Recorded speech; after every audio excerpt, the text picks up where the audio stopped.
Are you up to date on the Canadian, BC, and Vancouver real estate market? Because there have been a lot of policy changes and announcements that are going to take effect this year that are going to affect you whether you are a buyer, seller, or an investor. In this video, I'm going to cover everything from the Renters Bill of Rights that's been announced, the $15 billion fund that's been added to the Housing Accelerator fund, the changes to mortgage qualifying that will affect you potentially as a buyer, and big changes to the caps for immigration that are going to happen and can really make a big difference on our housing market here across the country. Plus, at the end of this video, I'm going to share a stat that is going to shock many of you that just came out of the real estate stats from the month of March in 2024. Hey buddy, my name is Jonathan Lerner with the Vancouver Life Real Estate Group, and I help my clients buy, sell, and invest in the greater Vancouver area, and I absolutely love it. And so whether you're looking at moving in the next 90 days or 90 days, give me a call, send me a text, shoot me an email, or schedule a Zoom call. All the details are down below in the description, and I'd love to be able to have a chat with you and help you make a smooth move to this area. All right, let's dive in with the most important announcement that will make the biggest impact on the housing industry here. The biggest announcement and policy change that is going to have the biggest impact on the housing market is in the area of immigration. Now, over the last couple of years, each year, we've added 1 to 1.2 million people into the country. And as you've read the news headlines, this is just completely unsustainable. We don't have the infrastructure for it, the healthcare, the schools, or we don't have the housing for it. And this is where a lot of the housing crisis headlines are coming from, and they've just been exacerbated with this number of people coming into the market, and it's not something we can sustain. So the government has finally seen that and said, hey, we're going to put a cap on the number of people that we add into the country every single year. Now, there's been a cap on the number of people that get a permanent resident card approved every year at 500,000 people. Now, many of those people are already in the country, so they don't necessarily add to the population that specific year. They've been in the country for a couple of years and then they're getting their PR. What we've never had a cap in this country for is people with no PR, so non-permanent residents, which would typically be your temporary foreign workers and students.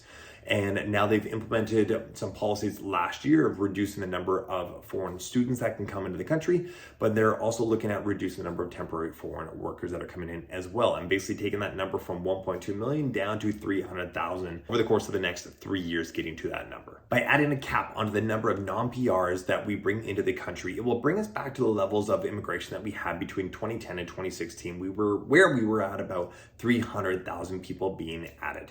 This rapid immigration has been pushing inflation higher, it's been pushing home prices higher, it's been pushing rental prices higher, and it's just not sustainable, and we don't have the infrastructure for it, and the government has finally figured that out. And when it comes to the CPI basket of where we are reading and getting our inflation numbers from that the government announces each month, 0.5% of that is rental prices. And so if we are to bring down inflation, big part of that is going to be home prices and rental prices. And so that's going to be something that's going to be reducing this number is going to be over the course of the next 3 years. This population growth as well has also been masking our weak economic growth. We've only been growing in our GDP because the more people come into the country are spending more money. But when we look at it on a per capita basis, every 100 people, how much they are spending, that has been reducing for about 6 months in a row. Lowering this immigration target, it will likely create a cooling effect on the rental market, but you can bet it will definitely not be going back to what it was before a couple of years ago. A big portion of that is just realizing that when it comes to construction and building across Canada, we have never built and finished more than 260,000 homes in a single year. We've just brought in quadruple that amount or 5 times that amount of people each year for the past couple of years. And so reducing the number of people that we are bringing into the country, we are still in a fundamental lack of supply for the demand that we have. And we've built up that demand so much more than what our supply can handle that is going to be many, many, many years before we can get out of this and create homes to be quote unquote affordable across Canada, because we have such a discrepancy between what the demand is and the supply. To add on to that, single family home starts in terms of construction and building are now at their lowest rate, the lowest number of homes being built, single family homes being built than they've ever have been in the last 34 years. And I got one more big stat here to finish off the immigration is that right now, currently across Canada, we used to be at about 250,000 homes listed for sale 9 years ago. Right now, we're at under 150,000 homes listed for sale right now, and we have 5 million more people than we did 9 years ago. So I will let that speak for itself in terms of where our discrepancy is in supply and demand and where it looks like prices are likely to continue to go because the government relies so heavily on real estate as a big part of our economy. Recently announced as well as the Renters' Bill of Rights. And so Trudeau came out and announced that they're going to create a database where landlords are going to have to disclose their rental rates that they've been charging for their properties over the last several years and moving forward. And basically he is saying that they are trying to do this to be able to improve affordability for renters. But I can basically say that is not going to do anything in terms of improving affordability. It will create some transparency so you know what this property was rented out for. But across the greater Vancouver area, we have a vacancy rate of 0.9%. Every property that comes to market has multiple renters that are applying just to be able to find a place to live because they need to, and they are going to pay what that rate is. And if you look in a building and there's 3 places for rent and they're each within $200 of each other, but the prior tenant for the one that you were looking at was in there for 10 years, so they were paying $1,200 a month and now it's $2,800 a month. You have no choice but to pay that $2,800 a month because that's what the market rate is today, because if you don't take that one, the person behind you will.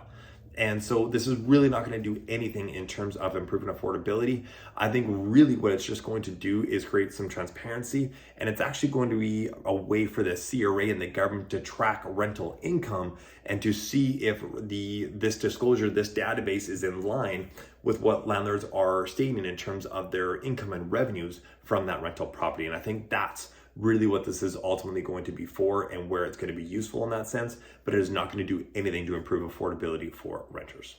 There's 3 other announcements I'm going to touch on really quickly that Trudeau went over the last few weeks. One of them is they are adding $15 billion to the Housing Accelerator Fund in an attempt to bring 10 to 12,000 more homes to market and to be built across the country. But again, we've never built more than 260,000 homes in a single year, and we have a shortage of skilled trades. So adding 15 billion is great to be able to make it a little bit easier at the municipal level in terms of money for the provinces and the cities to be able to create this housing.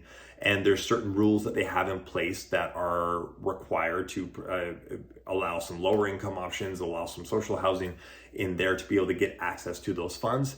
But again, we don't have the labor to be able to speed up the number of homes that we build. So it's good in terms of adding that, yet at the same time, adding $15 billion. This country right now is the most taxed that it has ever been, and we're running the biggest deficit that we've ever had. And so adding 15 billion out of nowhere, really just we're continuing to dig deeper and deeper into that hole. They also said that they're also going to put more money into a fund to help tenants that are going through external circumstances that are making it very hard for them to be able to struggle to pay their rent, whether that is separations or evictions or renovations, things like that. It's great in theory, but again, it's coming from our taxes that, hey, I want to help those people. I really want them to be in a better spot that are going through tough times. But where's the money coming from ultimately? And our government has proven that they don't spend our money very well. So I'm really interested in terms of how they're going to track this and carry this out. And the last announcement is that they're also thinking that they are going to reward tenants in their credit score for paying their rent on time and in the full amount every single month, and have that as a small proportion of their credit score in terms of how their credit score is calculated. Now, when it comes to applying for your mortgage and getting those funds from your lenders and the banks, a credit score is one aspect of it, and ultimately it's going to be your salary and what your current debts and assets are that is going to be the biggest numbers that they're taking a look at. So while your credit score does get taken into account, it is not the biggest number, and it is not going to make a dramatic difference in terms of people who are renting that want to be able to buy a home. 2 more announcements to cover here, one being the OSFI Canadian Banking Regulator making some changes to our lending rules and policies, and the second being the house flipping tax in relation to pre-sale, because some new details have been released on how that works. So let's dive into OSFI, the Canadian Banking Regulator announcement. OSFI, OSFI, is an independent federal government agency that regulates and supervises the banks and what the criteria and rules are when it comes to lending. And what they're looking at doing is putting a cap of 4.5x your income in terms of what can be lent to you in the form of a mortgage. And especially when mortgage interest rates were low, many people over leveraged themselves and over borrowed, and the banks were able and willing to do that. And basically what they're trying to put this 4.5 extra income cap in is to prevent people from getting into trouble. Because when we were getting rates at sub 2%, sub 3%, people were able to over leverage, borrow more money. But then now that as rates basically doubled from where they originally got that in, a lot of people got into trouble. And so basically by putting in this policy of 4.5x, they are really trying to prevent and limit the number of people that can over leverage themselves. And this is actually a very good policy. I think it's a very great one to have in place. Right now, it's not going to affect anybody because interest rates are quite high. And with the stress test, people are getting qualified at 7-8%. And so it's not going to apply to anyone right now, but as interest rates come down, and if they come down lower, then we're likely going to create limits as a result of this rule. But again, I think it's a good policy to make sure that people are in a good space and don't over leverage themselves. One other reason that, in my opinion, I think they're also putting this into play as well is that when interest rates are lower and you have the ability to over leverage and over borrow a little bit more, people basically go to their max the majority of the time. And what happens is when you make credit easy to get, people will take that money and they will borrow the majority of it most of the time. And that means more money in the system, which means more money to be able to buy a home, which then creates more demand, which then creates rising house prices. So the more available credit that you have out in the market, the easier it is to spend more, which means the more demand that the more demand that creates because people have the ability to spend it, and then asset prices will rise, which means home prices will rise even further. So if it comes in a situation where interest rates do start to lower again, putting this limit in play will also help to limit some of the price growth that we see because it will limit the available credit to people that they have to spend. One more big policy announcement to cover before I get into the big real estate stat announcement that happened last month. That was a bit of a shocker for a lot of people. And this last policy that I'm going to touch on is the house flipping tax. Now, I did a full in-depth video on this, so make sure to go to my channel and I'll add the link below in the description of this video as well for quick access, or you might see it up in this video here as well, where I cover all the broad aspects, 30,000 foot view of this new house flipping tax. Now, when they announced it and when I did the video, some of the rules were not super detailed yet. And there was a lot of questions, especially surrounding the pre-sale market. And now they've made an additional announcement clarifying what that looks like. So the home flipping tax, basically, if you buy a home, whether resale or pre-sale, and you sell it within 1 year, you will be taxed 20% on your profits of the sale of that home if you sell it within the first year. If you sell it between year 1 and year 2, there will be a sliding scale of how much tax that you owe on the profit of selling that property. Now, when it came to pre-sale, there's a lot of questions because that 2-year window, there could be 5 or 6 years from the time that you write a contract to the time that a property is complete. And that pre-sale project, the question was, well, does the 2-year window start when you sign the contract?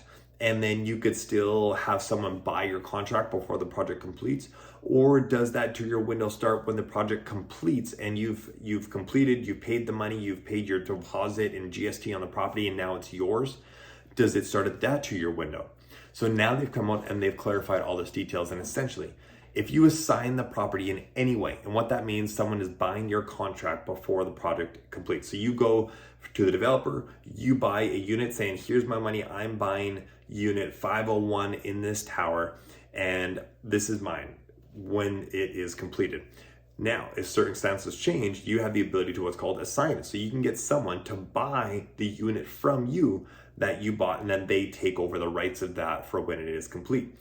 If you assign that property at any time before the project completes, you will be subject to that home flipping tax. What the exact, if it's always going to be 20% right off the bat, or if there's a sliding scale, that again is slightly unclear, but it looks to be like it's probably going to be that full 20%. If that 2-year window starts at the time of writing your contract, you bought the unit, the developer, January 1st, 2020, and it is January 5th, 2022, and you assign it, you pay the tax. If the project has completed, it's been built, you paid your deposit, down payment, you've gotten your mortgage, or you've paid your GST on it, and the project completes and it's been longer than 2 years since you signed the contract, then you do not have to pay that sales tax. So overall, many of these policies that the government has announced are making it harder and harder, especially for investors. And therefore, there is a lot of investors that are starting to take their money elsewhere, out of province, out of country, and deciding that it is better for them to be able to put their money in different areas, especially if they are larger investors. So if you have a question, if you have thoughts about buying, selling, or investing, if it makes sense for you based off of what your goals are, go right down below this video in the description and give me a call, send me a text. Let's set up a meeting and have a chat and discuss what your goals are and if it makes sense for you based off of what you want to have in the future.